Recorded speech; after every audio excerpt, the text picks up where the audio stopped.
ఆశ్చర్యకరుడు, ఆలోచనకర్త, బలవంతుడైన దేవుడు, నిత్యుడగు తండ్రి, సమాధానకర్త, అధిపతి అయిన యేసుక్రీస్తు ప్రభు ఘనమైన నామంలో మీకు శుభములు. ఈ రోజున ఈ 40 రోజుల ఉపవాస ప్రార్థన ధ్యానాలలో 7వ దిన ధ్యానాన్ని మనము విందాం.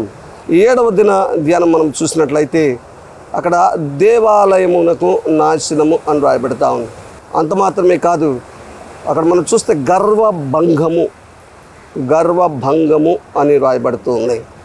ఏంటి గర్వభంగము? ఇంకా మనం కొద్దిగా లోతుగా చూస్తే మీకా గ్రంథము 3వ అధ్యాయం 8 నుంచి 12 వచనాలు, మీకా గ్రంథము 3వ అధ్యాయం 8 నుంచి 12 వచనాలు చూస్తే అక్కడ దోషఫలము నిండెను అని రాయబడుతుంది.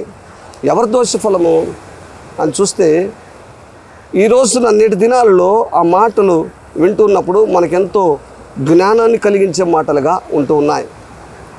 ఏంటంటే అక్కడ ప్రభువారు మీకా ప్రవక్త ద్వారా సెలవిస్తున్న మాట, అనేక మంది ప్రధానులు లంచము తీసుకొని తీర్పు తీరుస్తున్నారు.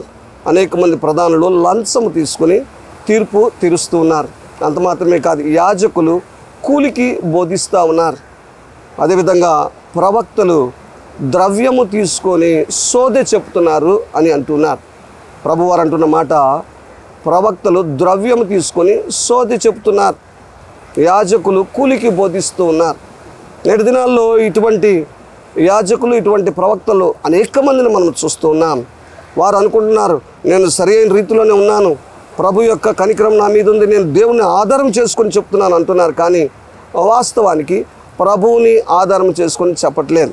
ఎందుకంటే కూలికి బోధించడం కాదు ప్రభు యొక్క చిత్తం. ప్రభు యొక్క చిత్తం కూలికి బోధించడం కాదు. నీవు ప్రభు పని చేసినప్పుడు ప్రభువే అనేకులను ప్రేరేపించి ఇస్తారు. అంత మాత్రమే కాదు, ద్రవ్యం తీసుకొని సోది చెప్పేది కాదు. చాలామంది ప్రవక్తలని ముసుగు వేసుకొని అనేక రకాలుగా అక్కడ మీకా గ్రంథం 3వ అధ్యాయం 9వ వచనంలో చూస్తే, దుర్నీతిని నీతిగా ఎంచువారులారా, ఈ మాట ఆలకించుని అంటున్నారు ప్రభు. చాలామంది వారి దోషఫలం నిండింది. ప్రవక్తలుగా మరి ముద్ర వేసుకొని ప్రభువు నుంచి పంపబడిన వారు కాకున్నప్పటికీ కూడా ప్రభువు నుంచి పంపబడిన వారిలాగా వారు నటిస్తూ ఉన్నారు. వారు ద్రవ్యం తీసుకొని సోది చెప్తున్నారు. జాగ్రత్త, దేవాలయముకును నాశనం అంటున్నారు. లూకా సువార్త 21వ అధ్యాయం 5 నుంచి 9 వచనాలు చూస్తే యేసుక్రీస్తు ప్రభువారు అన్నారు, దేవాలయమునకు నాశనము. ఆలయమైన మన హృదయం, మన జీవితానికి నాశనము లేదా సంఘానికి నాశనము కలగజేసేవారుగా ఉన్నారు ఈ కూలికి బోధించే యాజకులు, ఈ ద్రవ్యము తీసుకొని సోదె చెప్పేటటువంటి ప్రవక్తలు సంఘానికి నాశనాన్ని తీసుకొచ్చేవారిలాగా, నాశనాన్ని కలగజేసేవారిలాగా ఉంటూ ఉన్నారు. జాగ్రత్త. అందుకే బైబిల్ గ్రంథం సెలవిస్తూ ఉంది. అపోస్తల కార్యం 17వ అధ్యాయం 11వ వచనంలో పౌలు శీలలు అక్కడికి వెళ్ళి పరిచర్య చేస్తున్నారు. పౌలు చెప్పినవన్నీ కూడా అవి లేఖనములు పరిశీలించారు. బెరయాలో ఉన్న సంఘం ఆ లేఖనములు పరిశీలించి పౌలు చెప్పింది లేఖనాలతో మ్యాచ్ అవుతున్నాయో లేదు చూసుకొని అప్పుడు ఆ మాటను నమ్మినట్లు రాయబడతా ఉంది. ఈ రోజున ప్రతి ఒక్క బోధనను నమ్మద్దు. అమ్మో ఆయన పెద్ద సేవకుడు, ఆయన పెద్ద ప్రవక్త కాదు. వాక్యానికి విరుద్ధంగా ఎవరు చేసినా కూడా, చెప్పినా కూడా, ఒకవేళ మరి డబ్బు కోసము, ధనము కోసము వారు నీకు సోది చెప్తున్నట్లయితే, ప్రవచనాలు చెప్తున్నట్లయితే వారిని నమ్మద్దు. జాగ్రత్త. వాక్యం అనే వెలుగులో మనమందరం కూడా నడుచుకుందాం. ఈ ఉపవాస దినాన నీవు పరిశీలించుకో. దేన్ని నమ్ముతున్నావు?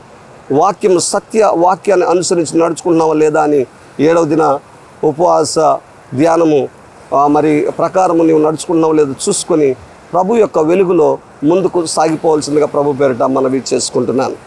ఆమేన్.